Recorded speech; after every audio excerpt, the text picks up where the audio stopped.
These hot temperatures happening today can make surfaces really dangerous to the touch, especially if they're in the sun for a long period of time.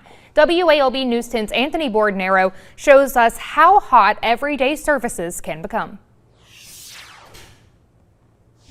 A common sight in parking lots this time of year is cars that are parked deliberately in the shade to avoid the heat.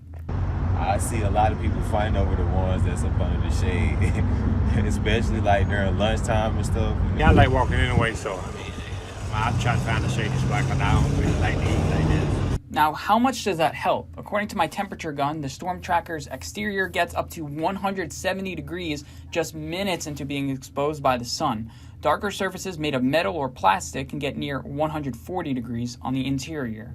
When we have those dark surfaces, we wear those dark colored clothing, well, that heat is being absorbed. I met a doctor who avoids the heat by turning her car on before she gets in and by putting on a visor so the car doesn't get too hot.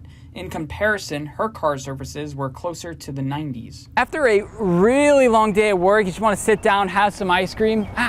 Yeah, the benches are going to be warm too. Outside park benches exposed to the sun can get upwards of 125 to 140 degrees when being exposed to sunlight all afternoon. Well, at least the ice cream is cold.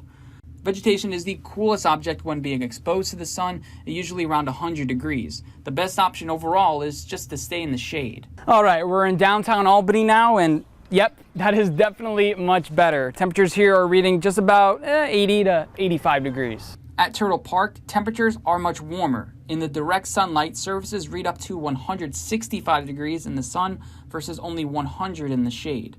Oh wow, it's hot out here. Oh, it's that hot. Summer camp from Cordele was only able to spend about 30 minutes outside, having to protect the kids from the heat and from the sun exposure. On our